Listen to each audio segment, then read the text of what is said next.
it now, and I ain't never gonna back down. Hi, this is Corey Alexander, and welcome to The Rise, where we talk about superstars, but where they got started in their own neighborhoods and moving on to not only the professional ranks, but some of the greatest of all time to do it in college. We're fortunate to have Mr. Georgia Bulldog basketball himself, Dominique Wilkins, the human highlight reel, one of the best nicknames of all time. Neek, it's a pleasure to have you with us here on The Rise. Thanks for having me, Corey. Good to see you, man. It's kind of making me laugh when I'm talking to you right now to see how much gray hair you have. I remember when you were a kid, you couldn't even grow hair on your face at all. Now look at you. Oh, my goodness. I appreciate that, and I knew it was coming at some point in this conversation. Yes.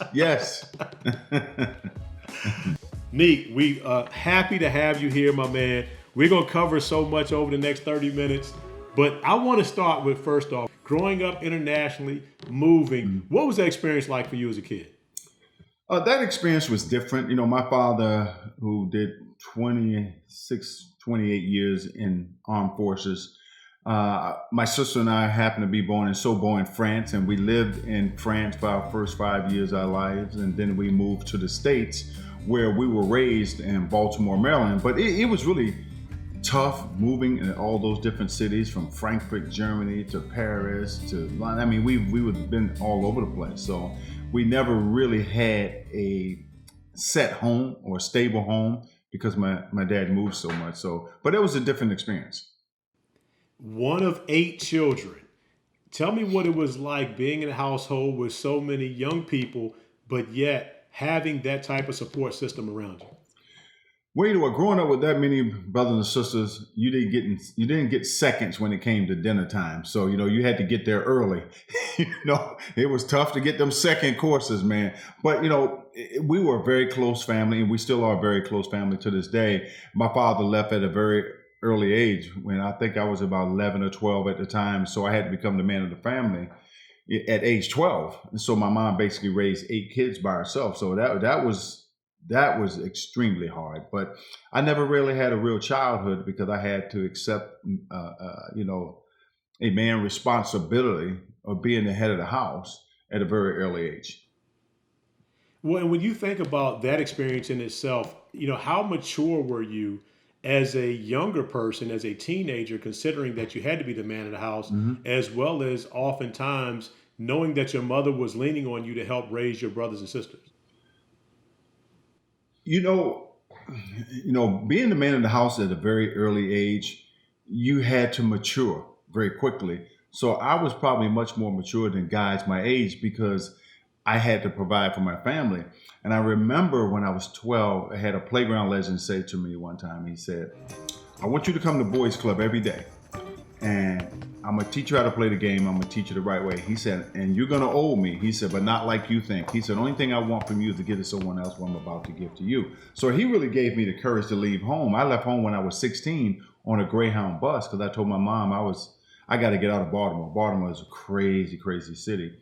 And I left the next day on the Greyhound bus, and I ended up on the playgrounds in North Carolina, where I was discovered on the playground by a gentleman who basically asked me, did I live there? And I told him I didn't know. And he looked at me, he said, "Come go with me." He took me to the house. He showed me a bedroom. He showed me the kitchen. He said, "You can have all this. The only trade-off is you got to play for my high school team." He was a high school coach. So that's how it all started for me. And that man, I believe, was Dave Smith, your high school coach at Washington High School in Washington, North Carolina. Tell me a little bit about that experience. And I'm not sure that many people would recognize that it wasn't that your family moved to Washington, North Carolina. It was you. And you did that on your own, looking for a different future. I was looking for a future, a way to take care of myself and my family. Dave Smith kind of adopted me as his son in a sense, because he taught me a lot one of the things he told me, he said, "Look, I can teach you guys how to play basketball, but teaching you how to be young men is the hardest. So if I can teach you how to be young men first, basketball is going to be easy." And I got to tell you, at any level I've ever played on, Coach Smith, the best coach I ever had. College, pro, it doesn't matter. He's the best coach I ever had. We went 76-1 in 3 years. He refused to let us lose. And he was so hard on us, man. He was to the point where I thought he was crazy. But he brought something out of us that we didn't even know we had. And he just made us believe that we could never lose.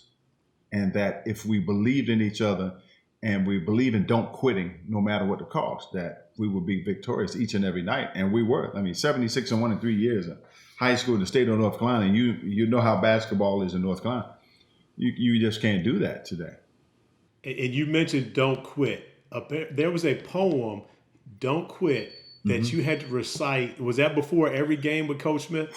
It was before every big game with Coach Smith, and I had recited that poem for over 27 years up until I went in the Hall of Fame. I totally forgot about that poem. And the funny thing is, when I had my speech ready to go, and I just forgot about it, man, because I was so nervous, and I got up and I spoke from my heart, and that poem just came from nowhere. I don't know how if you asked me to recite the whole poem right now, I couldn't do it. I could give you parts of it, but man, that poem was so inspirational because it really made us believe we couldn't lose. And so, back then we was like, man, we got to say this poem again. Coach Smith going, he going to throw this in front of us again, where we got to really just try to come together. If we don't read this poem, we're gonna have bad luck. And though he actually believed that stuff, but many years later, I understand now what he tried to do. When we come back, the city of Washington, North Carolina's reaction to Dominique picking the University of Georgia. If you're a great player in the state of North Carolina in those days, you don't leave the ACC.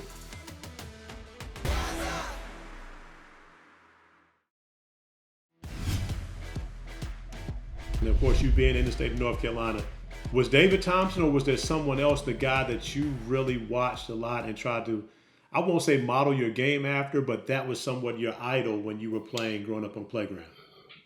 It was two guys. First of all, I started with Dr. J. That's who I grew up emulating and wanted to be. Everybody wanted to be like Doc. Doc was a rock star, so everybody wanted to be like the doctor. And then moving to North Carolina State, it was David Thompson. David Thompson was a household name and just a freak athlete. And he was a phenomenon. So, he was a huge name, coming out of North Carolina. Well, Washington High School, of course, you won 2 straight back-to-back state championships. You were Mr. Everything in the state of North Carolina. First team parade, first team McDonald's All-American, and then you make a decision to go to the University of Georgia. Mm-hmm. That was received with some backlash at home in North Carolina, right? You have no idea how much backlash I did receive, Corey. I mean, it got to the point where it got dangerous. Because if you're a great player in the state of North Carolina in those days, you don't leave the ACC. How come you didn't go to either North Carolina or North Carolina State? It seems strange that a ball player your caliber would go down to Georgia that didn't have tradition, that didn't have a basketball program. They're known for football. Right, that's true. What we wanted to do, me, a couple of other guys on the team, wanted to go to a place where the program wasn't that good and help build a program. I think we have done that since we've been to Georgia. ACC is a real good conference. I think it's one of the best in the country. I just wanted to go to a school to help build a tradition. Was there any particular school in the state of North Carolina that you liked? And what was it that made Georgia the place that you were going to call home for the next 3 years, not 4? Well, I liked North Carolina State. North Carolina State, who I actually signed a letter of intent with, and I was really thinking about going to North Carolina State. I mean, I had my heart set on it, but they were comparing me to be the next David Thompson, and I wanted to go to school and make my own name. And Georgia, they came out of nowhere, and I went for a visit. I talked to the coach, looked at the city, and I fell in love with it. And so at the last minute, I changed my mind, and I decided to go to Georgia with 5 other high school All-Americans. I went to North Carolina, I went to Wake Forest, I went to all those colleges to visit, and I signed with Georgia, and it's like they went from loving me to hate me. I mean, all hell broke loose. I mean, it got to the point where I got all F's on my transcript. I got paint poured on my mom's car, bricks thrown through our window, and believe it or not, Corey, to top it all off, it was a cross burning in my front yard. That's how bad it got. I'm sorry to hear that happened, but that's one of those things for you, and I've known you long enough to know that every negative you've turned into a positive. How did Georgia make you feel at home and let you know that, give you the confidence to leave the state of North Carolina, all the backlash that was going to happen from you not going to NC State and choosing Hugh Durham and the Bulldogs? Well, Hugh Durham made me feel like I was a part of family.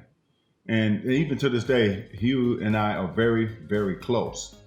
I just got a warm feeling when I went to Georgia. I'd never been accepted like that before, until I went to Georgia. That was the first time, being in the state of Georgia, that the fans in the state of Georgia really accepted me, and I'd never been accepted like that. So it became a real easy decision for me.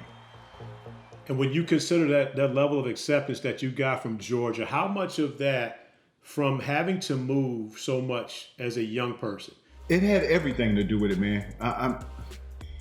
When you travel as much as we moved, as much as my family did, you're looking for some belongingness. We're looking for a place to call home, and I never had a place to call home until I got to Georgia, and it's been my home ever since.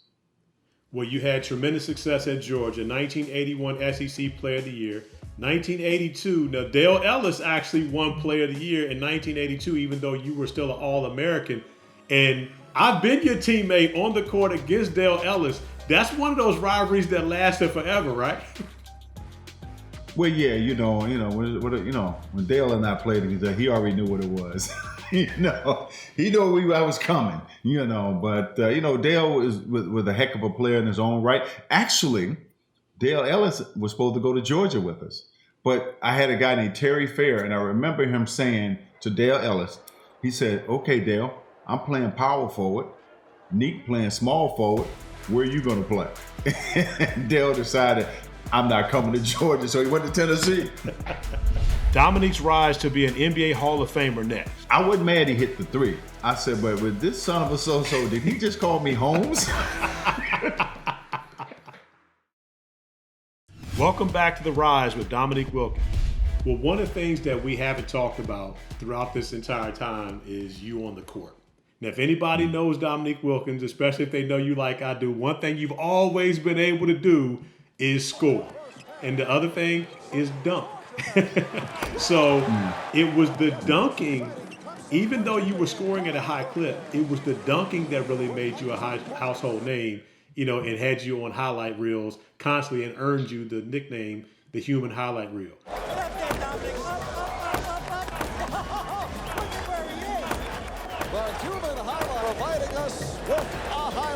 The name, the human highlight film, I didn't get that name in the pros. I got that name actually in the 11th grade at 5-Star Basketball Camp. And I don't know if you remember Howard Garfinkel, who used to run the camp. I do. Very He's well. the one who gave me that name. And the reason why he gave me that name, I had 41 points in the All-Star game at the end of the week. And so they couldn't tell how I was going because my game was kind of unorthodox. And they said, you know what? We just going to call him the human highlight film. We don't know what he's doing. And when I first heard the name, I hated it. I'm like, the human highlight film. But as I got older, I was like, hold up. I can make a little money off this name. So it stuck. But, I've always, when I was in high school, and playing street ball coming out of Baltimore, the first time I played organized basketball was 10th grade. And so I've always been able to score different ways. And so being an athletic guy, the first thing they equate you with is dunking, And I often tell people that dunking was a tool for intimidation I used to back bigger guys up. It really who I was. It was just a part of my game to give me an edge. Because I've had games where I've had 40 plus and maybe have one, maybe two dunks the whole game. That I found creative ways to score because what I did, Corey, I took a tape of a great player and took one thing he did great. And every year I would take one or two things from that great player and practice it over and over and over again until it became my signature move, like Earl the Pearl Monroe spin move. I practiced that a whole summer until it became natural for me. And then I took Bob Love, the great jump shooters, where they get their shots, how they come off the screen, the great runners, how they run. So I had an arsenal of move where one guy wasn't going to stop me. You have successful term at Georgia. You decide after 3 years you're headed to the NBA. You're the number 3 pick in the 1982 draft. But you decide, I don't want to play in Utah. I did not want to go there at all. And I probably let my feelings and my emotions be heard. And so playing in Atlanta, I wanted to stay here. And so I guess Atlanta heard my cries and prayers, and Utah made an offer to the Atlanta Hawks for, because Atlanta traded 2 players and $1 million at that time to get the rights to me. So that was like dying and going to heaven. But no, I did not want to play in Utah. But when you look back and you say, okay, Utah, the next couple of years, they got Stockton and Malone. Might have been a pretty good team, So you get to Atlanta, and you're an immediate success in the NBA. At the time that you were in the NBA, the regarded best small forward for the first part of your NBA career was Larry Bird. And you and Larry Bird, your rookie year, had somewhat of a run-in. Were you intimidated at all the first time you played against Larry Bird? No, I wasn't intimidated. You're a little nervous anytime you play against any great player, but I was never intimidated. And I remember the first time I played against him, I went to shake his hand, and he put both hands behind his back. I said, okay, maybe he just getting into the game. And I remember he came down the very first play of the game, and he said, "You don't belong in this league, Holmes." And he hit a three. Now, I wasn't mad he hit the three. I said, but with this son of a so-so, did he just call me Holmes? And so, we went back and forth, man. But one thing I would say that Bird always respected me. And that was probably the only time he's ever talked trash to me. Because we had such respect for one another. Because he knew what I brought. I knew what he brought. You've also gotten a lot of respect from another one of the greatest, if not the greatest basketball player of all time, and Michael Jordan, for your showdowns with him, not only on the court, but in the dunk contest. Now, you and I have had this conversation. Did you win the 1988 slam dunk contest? Of course. Really, come on, Corey. You know what? But this is what I tell you. One thing, Michael and I got the utmost respect for one another. I mean, he would say, and he said public that he would have given it to me. He said it publicly. But no matter who won, the fans got their money's worth. And the fact that they're talking about it 30-some years later lets you know it's the greatest dunk contest of all time. Coming up, life after the NBA for Neek. I sit down and I look up at the stats and say, big fella, we come a long way,